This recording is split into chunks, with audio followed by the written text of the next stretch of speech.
네 번째 강의 시작하도록 하겠습니다. 이번 강의 시간엔 재무상태표에 대해서 알아보도록 하겠습니다. 저번 시간에 제가 재무제표를 꼭 5가지 외우셔야 된다고 그랬죠. 재무상태표, 손익계산서, 현금흐름표, 자본변동표, 주석, 이 5가지가 재무제표다.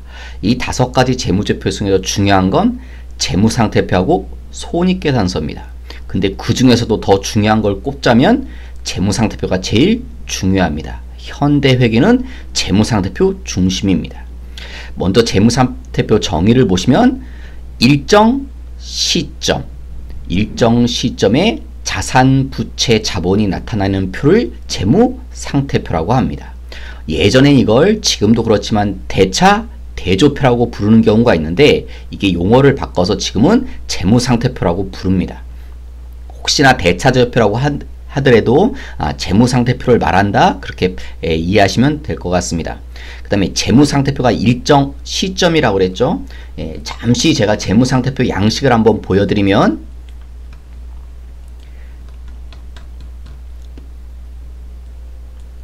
이게 재무상태표인데 밑에 날짜를 보십시오. 어떻게 써있나.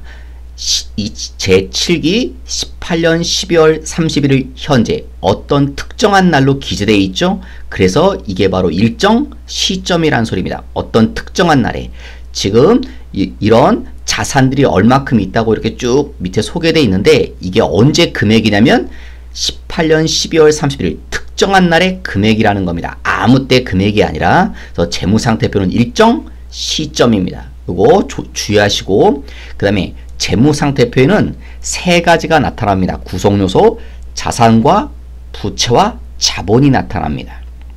자, T계정을 그려놓고 예를 들면 자, 자산은 차변 쪽에 씁니다. 그 다음 부채와 자본은 대변에 기재합니다. 그래서 부채와 자본은 대변에. 그래서 예를 들어서 자산이 1억이다. 부채가 3천이다. 그러면 자본은 당연히 얼마가 돼야 돼요? 7천이. 그래야 대차평균의 원리가 성립되겠죠. 그 다음 부채를 다른 말로 뭐라고 하냐면 타인 자본이라고 합니다. 왜? 타인이 남의 거죠. 남의 자본이다. 예를 들면 내가 사업을 하려고 하는데 사업을 하려고 하는데 1억이라는 돈이 필요해요. 그런데 내 돈은 7천밖에 없어요. 그러면 어떻게 하나요?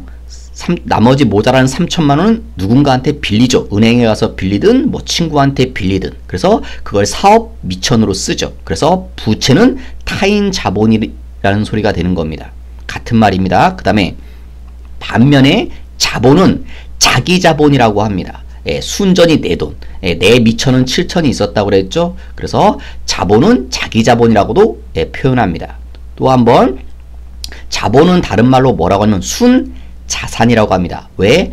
내가 지금 총 자산이 1억이 있는데 그 중에 이 1억 중에 3천만 원은 남의 거죠. 빚, 부채죠. 그러니까 순전히 내 건 얼마입니까? 7천이죠. 그래서 자본은 순자산이란 말로도 바꿔 쓸 수 있습니다. 그래서 상대적으로 또 얘랑 구별하기 위해서 차변에 있었던 자산은 뭐라고도 부르냐면 총자산, 나의 총자산은 1억이라고 합니다. 그러니까 자산은 총자산하고 같은 말이고 자본은 순자산하고 같은 말입니다. 그 다음 여기서 알 수 있는 거 3번의 재무상태표 등식 반드시 이거는 기억하고 계셔야 됩니다. 차변 쪽에 자산을 썼죠. 대변 쪽에 부채와 자본을 썼으니까 자산은 부채 플러스 자본이라는 거 꼭 기억하셔야 됩니다. 다음 그 밑에 예제 문제를 볼게요. 재무상태표 등식에서 자 현금 50만 원이 있대요. 현금은 뭡니까? 현금은 내 돈이죠. 그러니까 뭐예요? 자산이죠. 그래서 현금은 자산입니다. 그래서 차변 쪽에 50만 원이 될 겁니다. 자산. 그 다음에 단기 대여금. 단기 대여가 뭐죠? 빌려줬다는 소리죠. 빌려준 돈을 대여금이라고 합니다. 내가 빌려준 돈. 그럼 이 돈은 누구 겁니까? 내가 도로 받아야 되는 돈이죠. 그러니까 내 겁니다. 그래서 단기 대여금도 자산입니다. 그래서 자산이 또 25만 원이 증가될 겁니다. 그 다음에 이익 준비금은 뭐냐? 자산도 아니고요. 부채도 아니고 자본입니다. 그래서 이익 준비금은 자본 중에 하나입니다. 2만 원은 자본 중에 하나입니다. 좀 생소하지만 이익 준비금은 자본입니다. 그다음에 선수금. 선수금의 뜻은 뭐냐? 풀었으면 선, 먼저 선자, 수, 받을 숫자입니다. 먼저 받은 돈입니다. 그러니까 미리 받은 돈을 선수금이라고 표현합니다. 미리 돈 받은 거. 이건 내 건가요? 내 게 아닌가요? 내가 가지고 있죠? 받았으니까. 그런데 미리 받았기 때문에 내 돈은 아직 아닌 거죠. 돈만 앞당겨서 받았기 때문에 아직 완전한 내 소유가 되지 않았습니다. 남의 돈입니다. 그래서 부채입니다. 선수금은 부채가 되실 거고, 감가상각 누계, 이거 어디서 본 적이 있죠, 여러분? 저 예전에 2강 때인가 아마 잠시 본 것 같은데, 그때 이런 게 나와 있었죠, 여러분?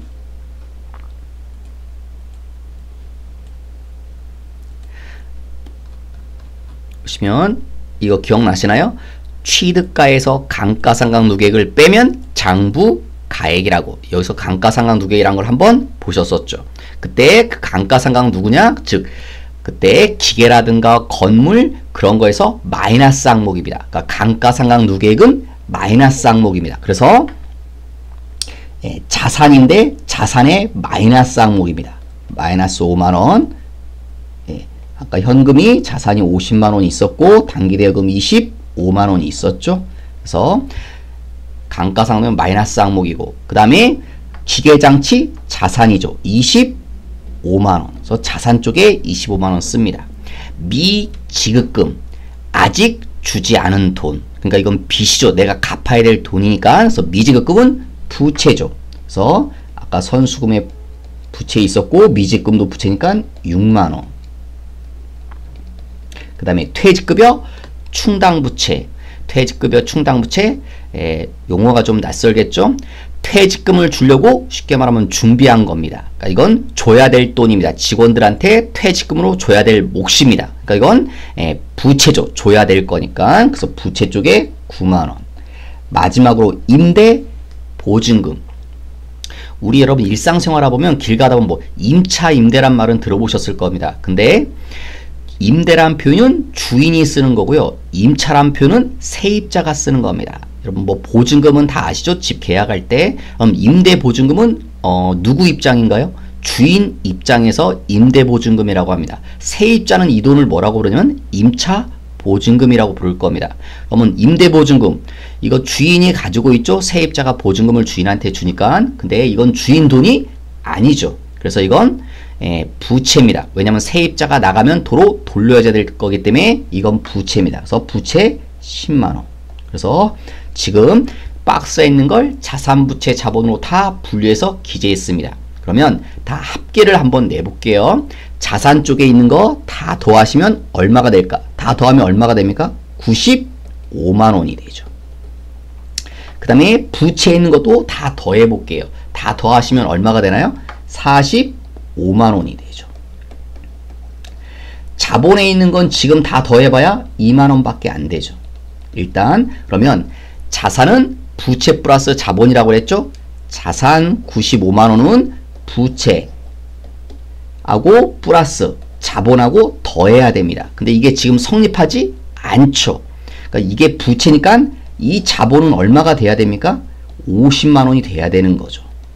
지금 이 2만원은요 50만원 중에 일부분만 알려줬다는 소리입니다. 그래서 자본은 총 50만원이 돼야 됩니다. 그래서 정답은 4번이 될 것입니다.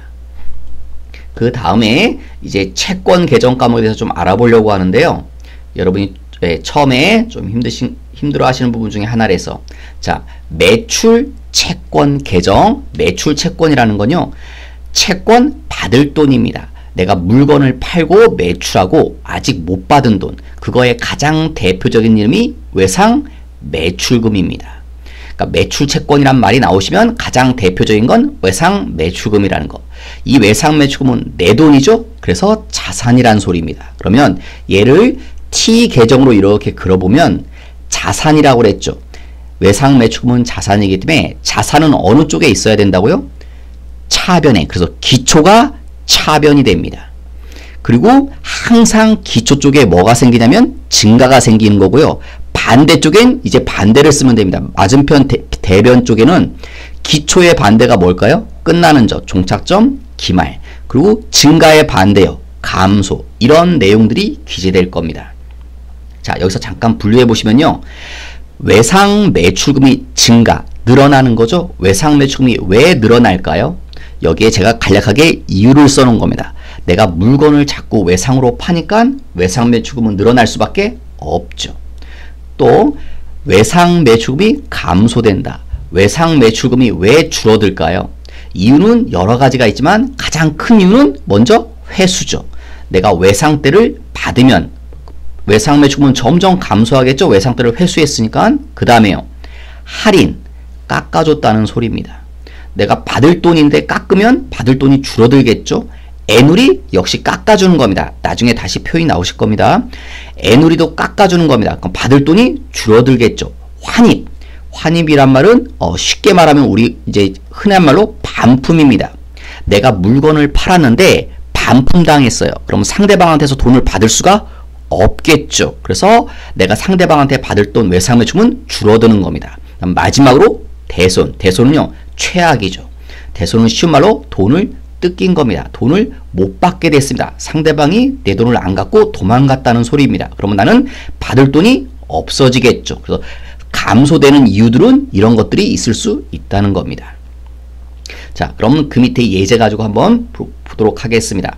그 밑에 예제 보시면 기초 외상 매출금이 50만 원이 있다. 그러면 이렇게 T 계정을 그리신 다음에요. 여기 기초 증가 감소 기말 이런 패턴으로 그리신 다음에 기초에 얼마 있다고요? 50. 그럼 여기다 50만 원 기초. 그 다음에 매출 애누리 깎아줬다는 소리죠. 그러면 외상 매출금은 어떻게 될까요? 줄어들겠죠. 애누리 됐으니까. 그래서 60만 원. 이 돈은 못 받게 되겠죠. 그 다음에 세 번째, 기중에 연도 중에 매출했대요. 250을. 그런데 가로 열고 그 중에 현금 받고 판 거는 80만 원이 있대요. 그럼 나머지 얼마는요? 170만 원은 어떻게 했다는 소리일까요? 외상으로 물건을 팔았다는 소리죠. 내가 전체 매출이 250이니까 현금 받고 판 게 80이면 나머지 170은 돈을 못 받았다는 소리가 될 겁니다. 그 다음 대손금. 대손 돈을 못 받게 됐죠? 그럼 내가 받을 돈이 줄어들겠죠. 이쪽에 다시 4만 원. 그 다음 내가 기중에 외상 매출금을 죄송합니다. 여기 지금 회수라고 바꿀게요. 내가 외상 매출금을 받았다. 그러면 돈을 받았으니까 받을 돈도 역시 또 감소되겠죠. 여기 120. 그러면 대차는 항상 일치하셔야 된다고 그랬죠. 그래서 차변 쪽을 다 더하시면 차변 쪽이 220만 원이 돼야죠. 그럼 대변 쪽도 얼마가 돼야 되냐면 220이 돼야 됩니다. 그런데 지금 이쪽에 있는 금액이 얼마인가요? 184만 원이죠. 그러면 여기 기말에 얼마가 써져야 돼요? 220만 원에서 184만 원을 빼면 나오겠죠. 얼마요? 36만 원이 기말에 외상 매출금. 내가 아직도 12월 30일에도 못 받은 돈이 38만 원이 있다는 소리입니다. 그 다음에 매입 채무. 이제 똑같은 건데요. 매입 채무는 내가 매입 채무는 부채. 줘야 될 돈입니다. 내가 물건을 외상으로 줘야 될 돈. 가장 대표적인 이름이 외상 매입금입니다. 외상 매출금의 상대적인 거죠. 그러니까 이건 빚이니까 부채라는 소리고요. 이게 부채이기 때문에 출발점이 어디 있어야 되느냐? 부채는 대변 쪽이죠. 대변에 기초가 써지고 항상 기초 쪽에 뭐가 써진다고요? 증가. 그리고 맞은편에 반대로 감소와 기말이 똑같은 원리죠. 그 다음에 얘도 이유를 분석해 보면 외상 매입금이 증가, 늘어나는 이유는 내가 물건을 자꾸 뭐요? 외상으로 사왔기 때문에 그렇죠. 그 다음 외상 매입금이 줄어드는 이유. 내가 빚을 갚았으니까 지급하면 줄어들겠죠. 또 상대방이 뭐예요? 할인 애누리 깎아주면 상대방이 깎아주면 내가 줘야 될 돈도 줄어들겠죠. 그 다음 환출. 아까 환입이라는 표현이 있었죠. 역시 마찬가지입니다. 이건 반품입니다. 내가 반품시키면 돈 안 주죠. 그러니까 외상 매입금도 줄어들 겁니다. 아까 감소하는 이유들은 저런 게 있다는 거죠. 그 밑에 예제 문제 볼게요. 똑같이 그 다음 페이지에 있죠. 외상 매입금을 지급했다. 어느 쪽에 쓰면 되죠? 이쪽에 500. 그 다음 기말의 외상 매입금이 얼마라고요? 40. 여기 40. 다음 매입 할인, 할인했다고 그랬죠? 깎아줬네요. 그럼 얼마요? 20. 그 다음 마지막 총 외상으로 매입한 금액 얼마? 420만원. 여기가 420이 되겠죠. 그러면 지금 질문은 뭡니까? 이쪽에 금액을 물어보고 있죠? 기초잔액. 그러면 대차가 똑같아야 되니까 얘도 합계를 내볼게요. 이 차변의 쪽의 금액을 다 합계 내면 560만원이 되죠. 그럼 대변 쪽도 560이 돼야 될 건데 그러면 기초에 얼마가 있으면 됩니까? 140만원. 그래서 1번이 정답이 될 것입니다. 그 다음에 다음 페이지 5번에 보시면 재무상태표 작성 원칙이라고 되어 있습니다. 재무상태표를 작성할 땐 다음의 원칙에 따라야 된다는 겁니다. 첫 번째, 유동성 배열법. 유동성이란 말은요, 현금화가 빠르다 그런 말입니다. 그때 어떻게 쓰냐면 유동성 배열법은요, 유동성이 큰 거부터 기재하게 되어 있습니다. 그러니까 현금화가 빠른 것부터 먼저 쓰라 그 소리입니다. 현금화가 제일 빠른 게 뭘까요? 바로 현금 그 자체죠. 그래서 여러분이 계정 과목 중에서 가장 먼저 보이는 게 현금입니다. 유동성 배열법에 따라 쓰기 때문에 그럼 그 밑에 예제 문제 보시면 틀린 거 찾으라고 그랬네요. 자산과 부채는 유동성이 작은 항목부터 어떤 것부터 쓴다고요? 큰 것부터. 그래서 1번이 잘못된 표현이네요. 1번이 정답이 되겠죠. 예제 2번 유동성 배열법에 따라서 재무장표를 작성할 때 위에서 아래의 순서로 바르게 나열한 것은 당좌, 자산, 그 다음 재고, 그 다음에요 투자, 그 다음 유형 이 순서입니다. 디귿이 먼저고 그 다음 리을, 그 다음 투자, 유형. 그래서 3번이 정답입니다. 이 문제가 좀 어렵게 실 것 같지만 나중에 알고 보시면 좀 쉽습니다. 왜냐면 여러분 시험 보실 때는 컴퓨터를 놓고 시험 보기 때문에 쉽게 찾을 수 있습니다. 이거 다음에 한번 실기 시간에 나올 때 다시 말씀을 드리겠습니다.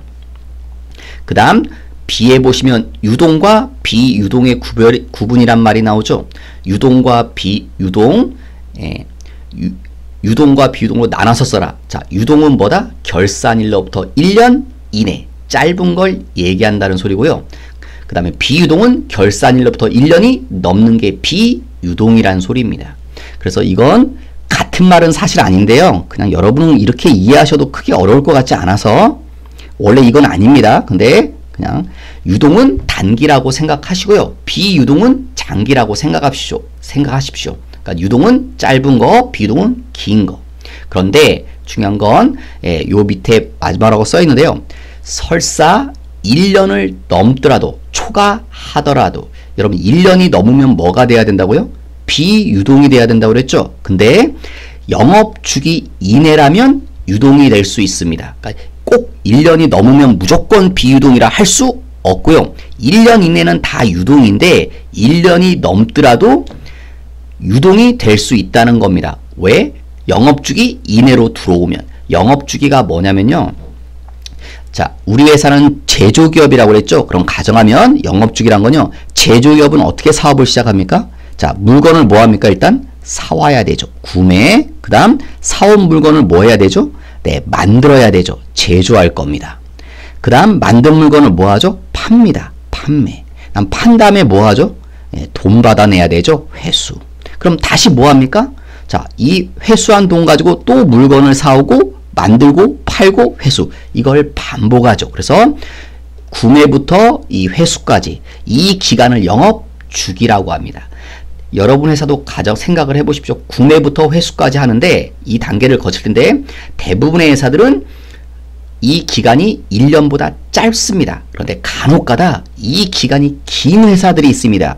몇 년이 걸리는 회사들이 있습니다. 어떤 거요? 얘 때문에 그렇습니다.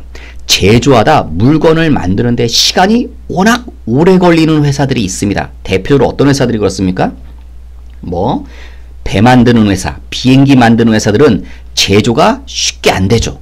몇 년이 걸리는 경우도 있습니다. 배 같은 경우는. 그래서 이 영업주기가 이렇게 장기간이 되면 이걸 가지고 예를 들어서 영업주기가 3년이라면 3년 이내라면 유동으로 할 수 있고 3년 넘으면 그때 비유동으로 할 수 있다는 소리입니다. 그러니까 유동과 비유동에 구분할 땐 1년을 가지고 하는 게 원칙이지만 반드시 그렇진 않다는 거. 1년이 넘더라도 영업주기 이내면 유동이 될 수 있다는 거 알아두시고, 그 다음 세 번째, 구분과 통합 표시.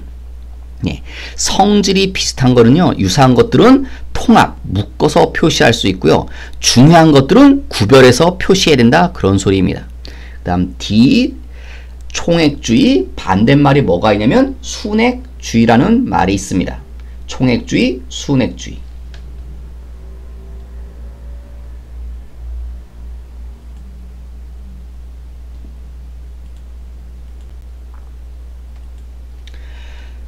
총액주의는 다른 말로 상계하지 않는단 말이고요. 그래서 시험에선 상계한다, 상계하지 않는다 그런 표시로 나올 수도 있습니다. 그래서 총액주의는 상계하지 않는 거, 순액주의는 상계할 때 순액주의라고 합니다. 우리 상계란 말, 우리 뭐 일상생활에서는 약간 속어로 그렇게 쓰죠. 혹시 뭐 쌤 퉁친다, 그게 상계한다는 말이거든요. 자, 예를 들면 총액주의에 표현하면요, 외상 매출금이 1억이 있다, 외상 매입금이 7천이 있다. 예, 다 써주라는 겁니다. 생략하지 말고 다 써줘라. 그게 총액주의입니다.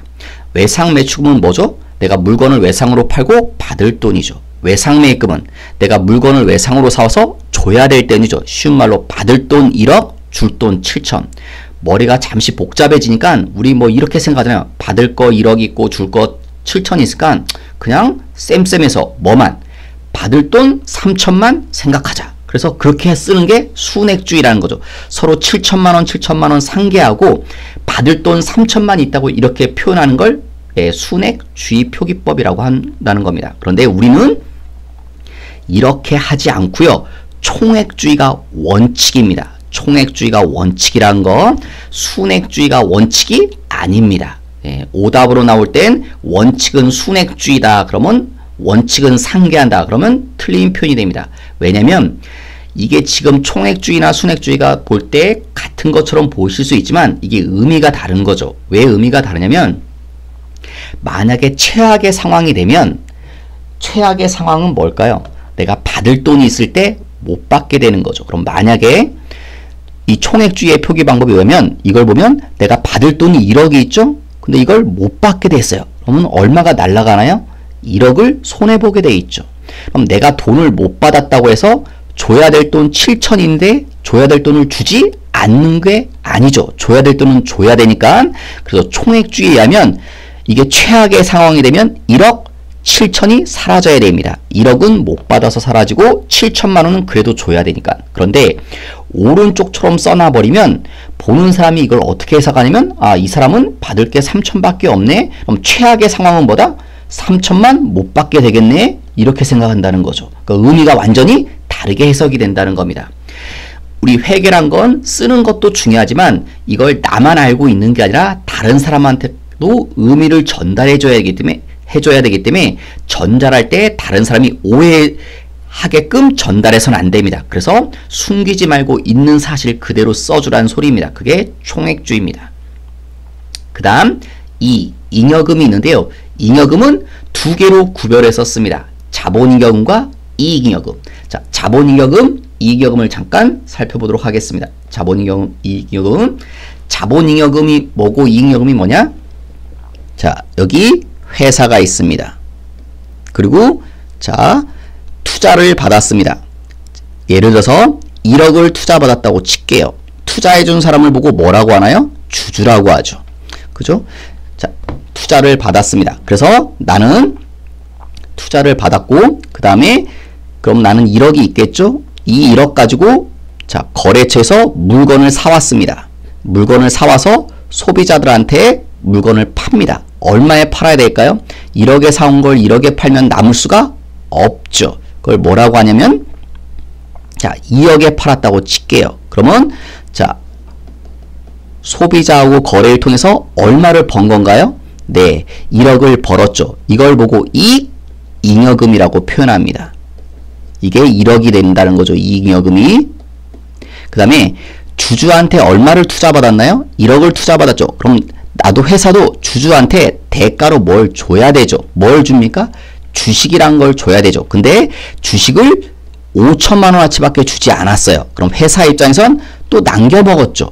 남겨먹었다는 걸 잉여금이라고 표현하고요. 이건 자본잉여금이라고 표현합니다. 주주와의 거래에서 생긴 거, 번 거를 자본잉여금. 얼마 벌었나요? 5천. 그래서 그러니까 회사는 지금 5천을 벌었고 주주와의 거래에서 그 다음에 소비자하고 거래해서 이익잉여금으로 1억을 벌었습니다. 총 1억 5천을 벌었는데 이제 이런 문제가 있겠죠. 주주는 우리 회사한테 투자를 했으면 이제 뭘 받아가나요? 이제 이익을 분배해달라고 하죠. 그걸 뭐라고 하나요? 배당이라고 하죠. 그러니까 배당을 요구합니다. 너가 벌었으니까 그때 요 이익잉여금은 주주들한테 나눠줄 수 있습니다. 번 돈 1억은. 근데 자본잉여금은 나눠줄 수 없습니다. 배당해줄 수가 없습니다. 그래서 구별해 놓는 겁니다. 왜? 자본잉여금을 주주한테 도로 주면 그냥 아주 극단적으로 생각하면 이거죠. 여러분 이거는 누구하고 거래해서 번 돈인가요? 주주하고 해서 번 건데 주주가 도로 가져가 버리면 그냥 쉽게 말하면 줬다 뺏는 거죠. 그러니까 자본잉여금은 회사 밖으로 유출해서는 안 된다는 겁니다. 이익잉여금은 회사 밖으로 내보낼 수 있지만 자본잉여금은 회사 밖으로 유출해선 안 되기 때문에 둘이 구별해 놓는 겁니다. 자, 여러분 시험은 이걸 구별해 놓으시고 손익거래에서 발생한 잉여금을 뭐라고 한다? 이익잉여금. 얘를 말하는 겁니다. 즉 쉽게 말하면 사업해서 번 거, 손익거래란 말은. 그 다음에 자본거래.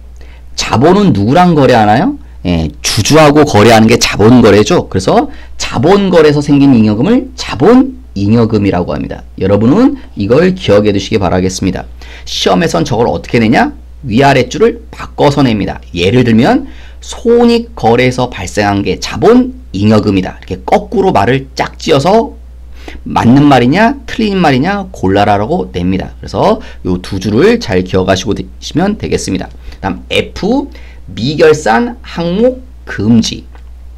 미결산, 결산이 아직 끝나지 않은 항목들은 금지한다. 다른 말로 임시계정이라는 소리고요. 가계정이라는 말입니다. 임시계정, 잠시만 쓰라는 소리고요. 가계정, 이때 가짜는 거짓 가짜입니다. 그래서 거짓 계정 과목은 쓰지 말라는 겁니다. 이거는 오대스 쪽에 써놨지만 기중에는 사용할 수 있습니다. 그러니까 연도 중에는 쓸 수 있는데 결산 때 12월 30일에는 이 이름들은 쓰시면 안 된다는 겁니다. 자, 대표적인 이름이 뭐 있냐면 당좌 차월, 그 다음에 가 지급금, 또 가 수금, 이런 이름들이 미결산 항목입니다. 예를 들면 근데 아마 시험엔 주로 요 가지급금하고 가수금이 사례로 좀 자주 언급되는 표현입니다. 가지급금과 가수금은 영원히 사용할 수 있는 이름이 아니라요. 평소에는 써도 되는데 결산 때는 이런 이름들은 쓰시면 안 된다는 소리입니다. 그러니까 시험에 어떻게 나오냐면 예전에 가수금은 영구 계정이라고 나왔습니다. 영구 계정. 영구가 뭐예요? 영원히 지속할 때 우리 뭐 영구적이라는 표현 쓰죠. 가수금은 영구적인 계정이다. 그런 식으로 표현 나왔는데 오답이죠. 영원히 사용할 수 있는 계정 과목은 아니란 소리입니다. 그 다음으로 가셔서요. 다음 페이지 재무상태표 개정 구문. 자, 재무상태표요. 개정 구분할 때 재무상태표는 자산이 하고 부채하고 자본이 써진다고 그랬죠? 근데 자산을 분류합니다. 어떻게요? 유동자산과 비유동자산 두 가지로 분류합니다.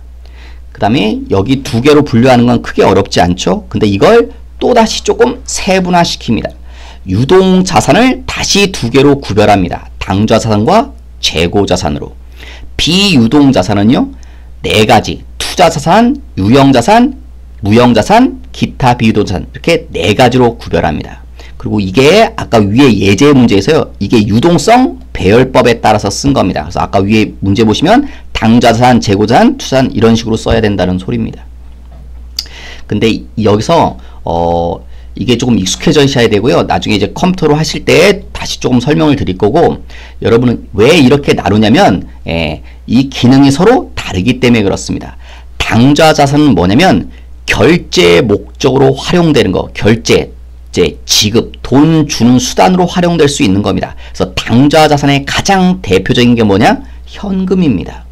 여러분 우리가 돈 가지고 뭐 할 수 있죠? 물건 산 다음에 뭐 해주죠? 그거고 결제해 줄 수 있죠. 그래서 현금이 가장 대표적인 당좌 자산입니다. 그 다음에 재고 자산은요. 뭐가 목적이라고요? 판매가 목적이라는 거. 요건 알아두십시오. 재고 자산은 판매가 목적이란 거. 그 다음에 그 아랫줄 투자 자산은 말 그대로 투자는요. 투자가 목적입니다. 그 다음에 유형과 무형은요. 공통적으로 우리 회사가 사용하려고 가지고 있는 걸 유형자산, 무형자산이라고 합니다. 차이점은 어감에서 좀 느끼실 수 있을 겁니다. 유형은 사용하려고 하는데 형체가 있는 거고요. 무형은 형체가 없어서 눈에 보이지 않는 걸 무형자산이라고 합니다. 기타 비유동자산은요. 말 그대로 나머지 기타는 다 기타 비유동자산에 들어가는 겁니다. 다음 부채는 좀 단순합니다. 부채는 딱 두 가지밖에 없죠. 유동부채와 비유동부채. 더 이상 없죠. 나눈 게. 그 다음에 아마 자본 쪽의 용어가 좀 낯선 것들이 더 많을 것 같은데요. 자본은 5가지로 구별합니다. 자본금, 자본잉여금, 자본조정, 기타 포괄손익누계, 이잉여금.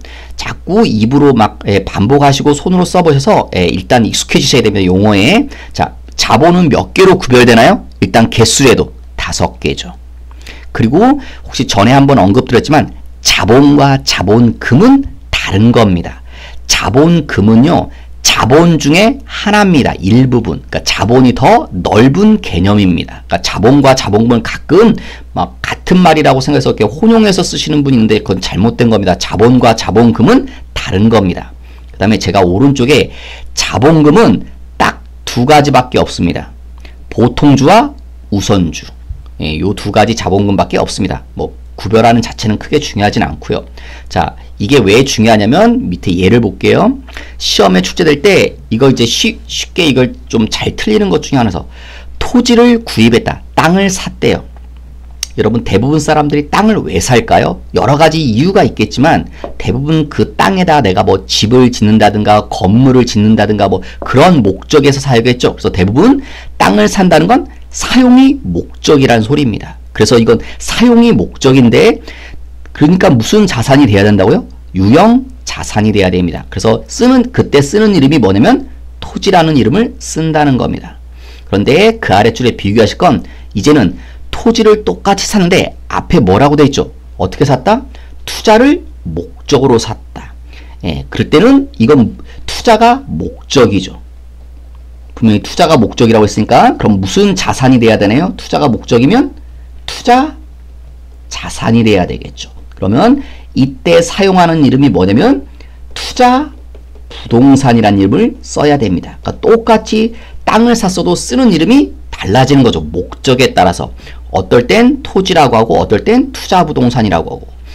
그래서 시험에 이런 식으로 지문이 나오면 여러분은 왜 자꾸 틀리냐면 시선이 여기에 휩쓸립니다. 토지란 말에. 그래서 자꾸 무슨 이름을 쓰려고 한다는 거예요?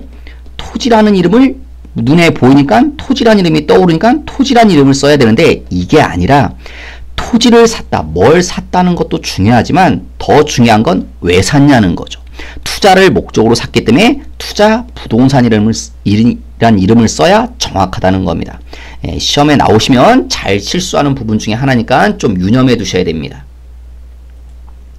그 다음 그 밑에 예제 재무상태표에 대한 설명이다. 틀린 것은 1번 유동자산은 당좌하고 재고 맞나요? 그 다음에 비유동은 금융자산, 유형, 무형, 기타 비유동 맞나요? 비유동자산은 투자자산, 유형, 무형, 기타 비유동이죠. 금융자산이 아니라 이 자리에 뭐가 들어가야 돼요? 투자자산이란 말이 들어가야 되는 거죠. 그러니까 1번이 잘못됐죠. 분류가. 그래서 1번이 정답입니다. 지금 이 예제 문제 같은 경우는 제가 나중에 컴퓨터 할 때 말씀드릴 텐데 컴퓨터 실기할 때 그 컴퓨터를 이용하면 좀 쉽게 맞출 수 있습니다. 지금 처음에 이것들을 달달달 외우기가 좀 힘드실 겁니다. 용어가. 그럼 일단 이렇게도 알아두십시오. 유동자산은 몇 개? 2개. 비유동은 몇 개? 4개. 부채는 딱 2개로. 자본은 몇 개로 분류한다? 5개로. 일단 개수 정도, 이 정도 형태라도 좀 그 몇 가지로 분류하는지 그 형태도 좀 알아두시고요. 그다음에 용어는 자꾸 입으로 대표해서 입에 친숙해지셔야 됩니다. 처음에 회계 공부할 때 힘든 것 중에 하나가 우리가 일상생활에서 쓰지 않는 용어들이 많이 나와서 처음에 그 용어 낯설고 막 헷갈리고 그래서 힘든 이유 중에 하나거든요. 그러니까 용어에 일단 자꾸 되풀이하면서 익숙해지시면 나중에 구별하는 것들은 시간이 좀 지나시면 구별도 어렵지 않게 하실 수 있습니다. 그리고 말씀드렸듯이 시험 보실 땐 컴퓨터를 잘 활용하면 이런 예제 문제 같은 건 쉽게 맞출 수 있는 방법이 있습니다. 그럼 나올 때 다시 한번 설명을 드리도록 하겠습니다. 이번 강의는 여기서 마치겠습니다.